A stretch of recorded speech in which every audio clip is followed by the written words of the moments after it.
Alors là, on est dans ton atelier. Oui, là c'est vraiment là où je travaille. Ouais. Alors j'ai en fait un atelier avec une vitrine, c'est une boutique. Ouais. Ça pourrait ressembler à une boutique, sauf que c'est plutôt un atelier. Les gens viennent sur rendez-vous. Sur rendez-vous. Voilà. D'accord. Ouais. Ok. Donc du coup, moi je suis vraiment, mon activité c'est vraiment une activité d'artisan d'art. Je fais de la lingerie, de la corsetterie principalement. Je fais aussi de la robe de mariée, occasionnellement encore du costume de scène, et je travaille exclusivement sur mesure à la commande. D'accord, ok. Donc, en dehors de tes formations, de Ouais. ton travail de formatrice, Oui. parce qu'on a parlé de tes formations en atelier, de tes formations en ligne, Ouais. mais tu es aussi prof À la fac. à la fac, Ouais. hein, c'est ça? Donc, je donne des cours en licence 2 et en licence 3 à la fac de Strasbourg en design. En fait, c'est les élèves qui sont en section design. Donc, moi, j'ai le cours de design textile. D'accord. Donc, tout ce qui concerne l'élaboration et la pratique textile dans le domaine du design. D'accord, ok. Voilà. D'accord. Bon, tu as plein de cordes à son arc. Ça fait beaucoup de trucs. Ouais. Et du coup, et donc, parallèlement à tout ça, tu fabriques des choses. Et quand on s'est rencontrés, moi, je ne te connaissais que en tant que créatrice de choses comme ça, quoi. Ouais. De corsets. Ouais, c'est ça. Donc, oui, le corset, c'est une pièce qui plaît bien. Elle est complexe, elle est technique. Et puis, elle fait un joli pont entre le costume et le sur-mesure. Donc, le corset, ça peut être du corset pour un mariage, du corset de scène, du corset de lingerie. Donc, on est sur une pièce dite historique, mais que moi, je revisite. Je sais pas si oui, alors, tu vois, en fait, mais bon, voilà, c'est revisité. C'est quelque chose qui n'est pas, je ne reproduis pas des pièces d'époque, quoi, en fait. Hein. Je fais vraiment du contemporain. il y a des femmes qui portent encore des corsets aujourd'hui? Oui. Oui, bien sûr. En fait, c'est intéressant l'histoire du corset parce qu'effectivement, originellement, c'est une pièce de dessous. Donc, c'était la lingerie des femmes. Et pendant très longtemps, on trouve des traces déjà en Égypte. Ouais. Donc, du coup, c'était de la lingerie, c'était le sous-vêtement. Et puis, il a été plus ou moins abandonné après avoir été un petit peu exagéré. Son utilisation a été un peu exagérée au début du XXe siècle, 1910, 15, on a serré maximum les femmes, elles en ont eu un peu marre, on les comprend. Et puis, ça a commencé à réapparaître après avoir été transformé en guêpière, en soutien-gorge, puisqu'après, du coup, une fois que le corset s'est arrêté, c'est devenu de la lingerie différente, corset, guêpière. Et puis, dans les années 80, fin des années 80, début des années 90, sur les podiums en haute couture. Donc là, vraiment, le corset a commencé à revenir. Et puis, maintenant, les femmes qui portent du corset, parce qu'en fait, c'est vraiment une pièce extrêmement féminine. On est vraiment dans quelque chose de très féminin, très près du corps. On va le porter plutôt pour agrémenter une tenue de mariage, une robe de mariée. Ou une tenue de soirée très très chic pour le burlesque. Je ne sais pas si vous connaissez un peu le monde du burlesque qui est vraiment assez à la mode, quoi. Et du coup, c'est pas des tenues pour tous les jours? Non, c'est pas vraiment des tenues pour tous les jours. Après, il y a quelques femmes qui portent du corset plutôt serre-taille, qui recouvrent pas la poitrine. Ah ouais, et alors qu'est-ce qu'on met en haut? Après, tu le mets soit en dessous, enfin sous un vêtement, soit par-dessus, avec une robe, une chemise, etc. D'accord. Il n'y a pas énormément de personnes qui portent du corset tous les jours. On est dans une pièce d'exception quand même. D'accord. Déjà, en sur-mesure, c'est des pièces qui sont très qualitatives, techniques, longues à fabriquer. Donc, ça implique un certain coût. Et c'est plutôt des pièces d'exception. Voilà. En tout cas, dans ma clientèle, principalement. Alors, qu'est-ce qu'il a de différent t'as dit, il n'est pas... C'est pas une pièce historique. Oui. Est-ce qu'il y a des choses techniques qui diffèrent pour s'adapter à la vie d'aujourd'hui? On est quand même au niveau de la technique sur le même type de savoir-faire. D'accord. On utilise les mêmes types de matériaux, du coutil, des baleines, un busque, on a une fermeture sur le devant, les lassages dans le dos. Là, la pièce que je vous ai montrée, la rouge et noire, la pièce que j'ai là en ce moment, elle a des bonnets lingerie, ça se faisait pas du tout. Donc ça, c'est quelque chose de nouveau. Voilà, puis on est sur... Maintenant, le corset n'est plus caché, c'est pas une pièce qu'on met en dessous, c'est une pièce qu'on assume. Elle est belle, on a envie de la voir, donc du coup, elle est travaillée forcément un peu différemment, elle est travaillée pour être vue. Hein. Voilà, donc là, c'est intéressant. Pour moi, ce qui est intéressant, c'est que du coup, entre le corset et le soutien-gorge, il y a des parallèles, puisque maintenant, j'utilise de plus en plus le bonnet lingerie sur le corset. J'aime beaucoup ça. Et du coup, ça fait le lien entre le corset qui n'avait traditionnellement pas de bonnet lingerie et le soutien-gorge maintenant qu'on porte aujourd'hui. D'accord. Et donc, tu fais pas il n'y a pas que des corsets? Ben non, il n'y a pas que des corsets. Tout ce qui a à voir avec le féminin me plaît beaucoup. La lingerie, je fais beaucoup de soutien-gorge, du maillot de bain, des tenues de danse, de sport et des robes de mariée. Donc du coup, en fonction des demandes de ma clientèle, je vais à chaque fois m'adapter à des projets qui sont toujours sur mesure, en pièce unique. Donc ma cliente va venir avec une demande, je me marie telle date, ou alors je voudrais me faire un soutien-gorge parce que je fais un 90i et que je trouve pas quelque chose qui me plaise, qui soit sensuel ou joli, ou des belles dentelles, ou voilà.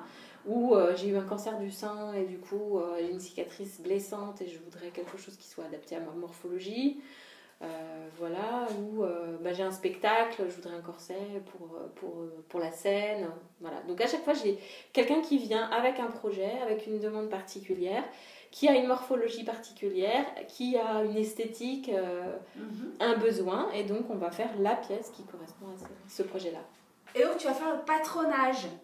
Ouais, je vais faire tout. C'est ce qu'on voit là-bas. Toutes les étapes. Ouais, là, il y a un patron. Là, c'est le patron du maillot de bain.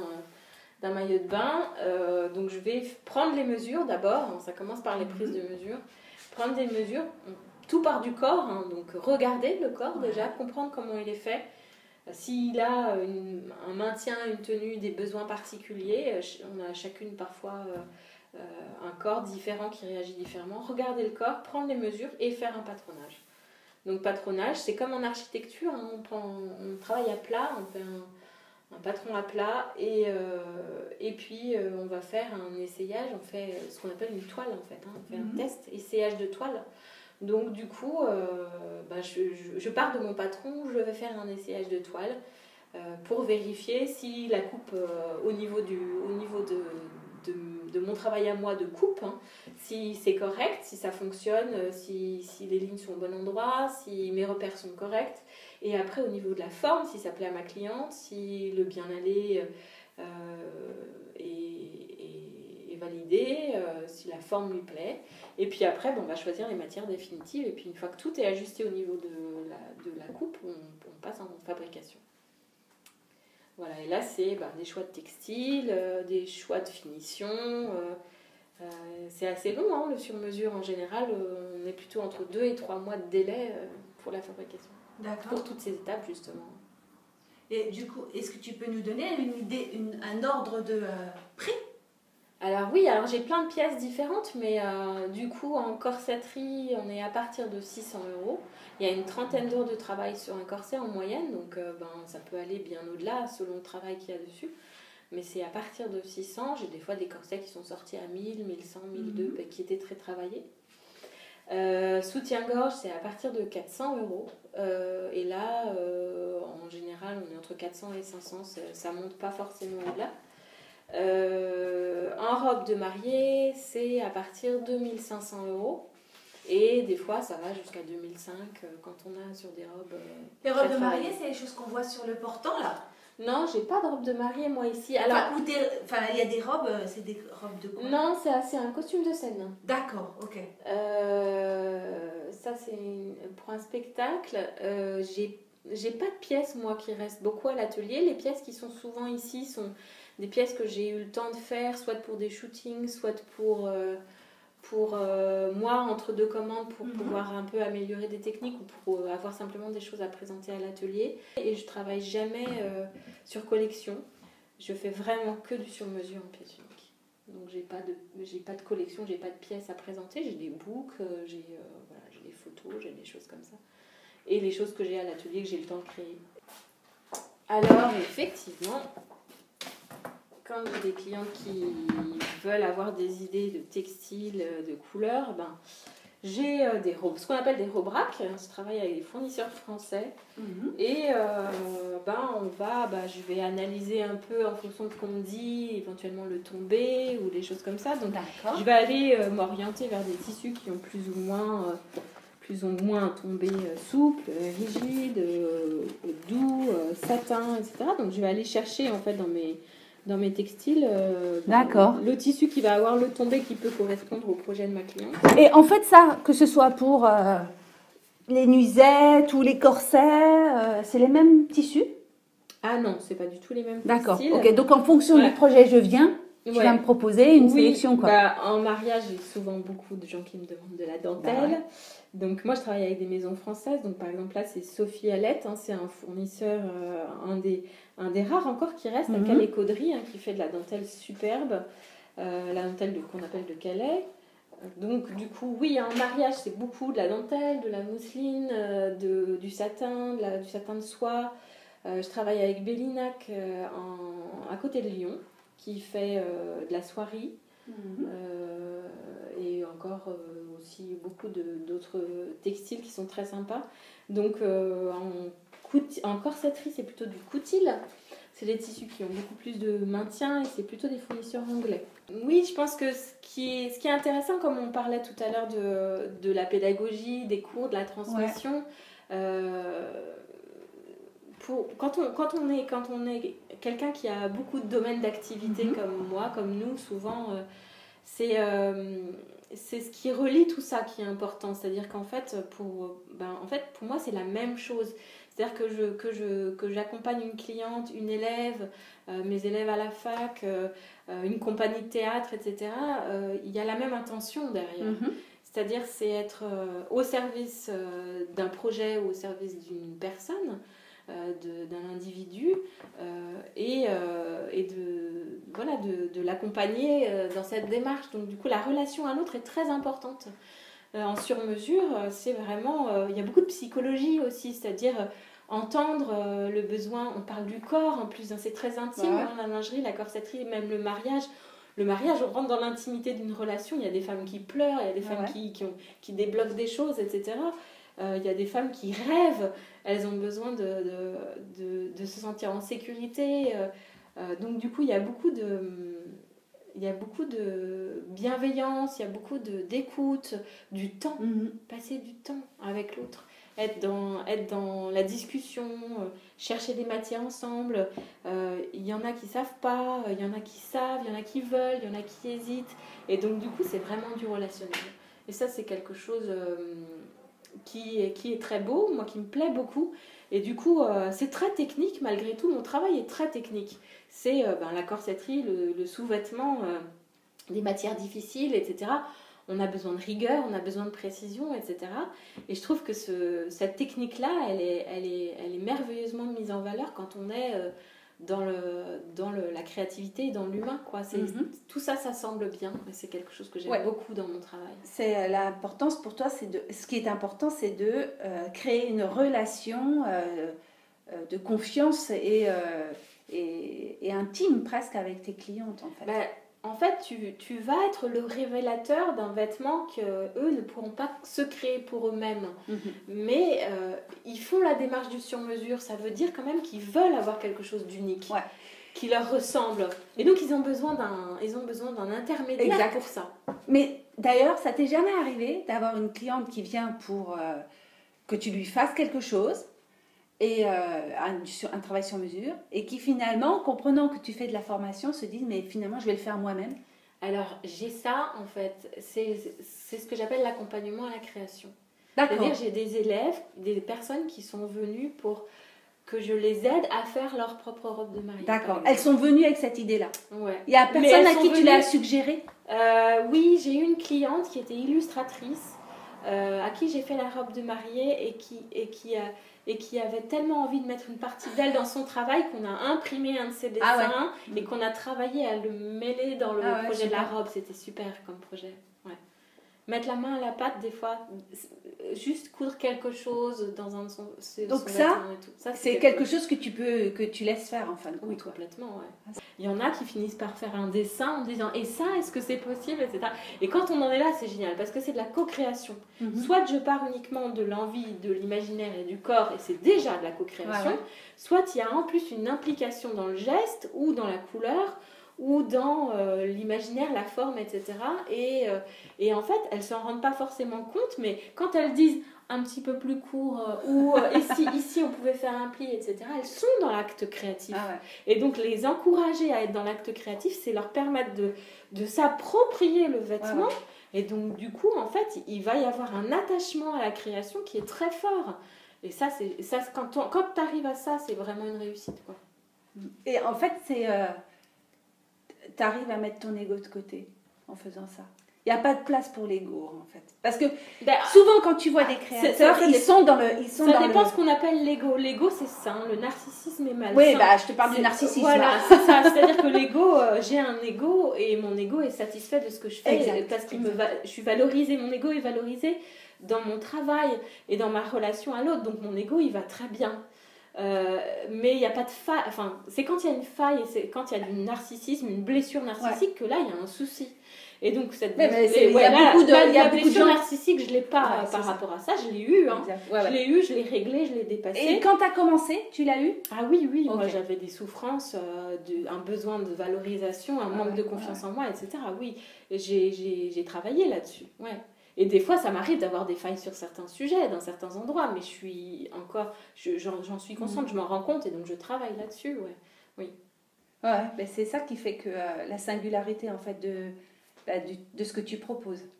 Parce que c'est un des écueils, en fait, de la création, justement. S'il y a une faille narcissique non réglée. Et du coup, ça veut dire que tu te sers de l'autre pour régler tes problèmes. Mais oui, et que ça veut dire que tu te sers du client pour régler tes failles. Alors là, et en plus, il te paye pour ça. Non, ça, c'est pas possible, quoi. Et il va pas, du coup, et en plus, il va pas trouver de réels bénéfices à ce que... ça va pas aller aussi loin que ça devrait. Non, parce que du coup, il se sent utilisé pour régler les failles narcissiques du créateur. Et donc là, non, c'est malsain, quoi. Donc après, les gens se rendent compte jamais par hasard. Si ça se passe, c'est que les deux ont quelque chose à régler. Mais du coup, oui, quand tu peux éviter ça, c'est plus gagnant-gagnant. Ton client, il gagne et toi, tu y gagnes aussi. Et ça marche bien. Donc, si on veut te rencontrer, faire quelque chose, co-créer quelque chose... Le meilleur moyen, c'est de passer par le site internet parce qu'en plus, ça permet de voir mon imaginaire, mon univers et ma démarche.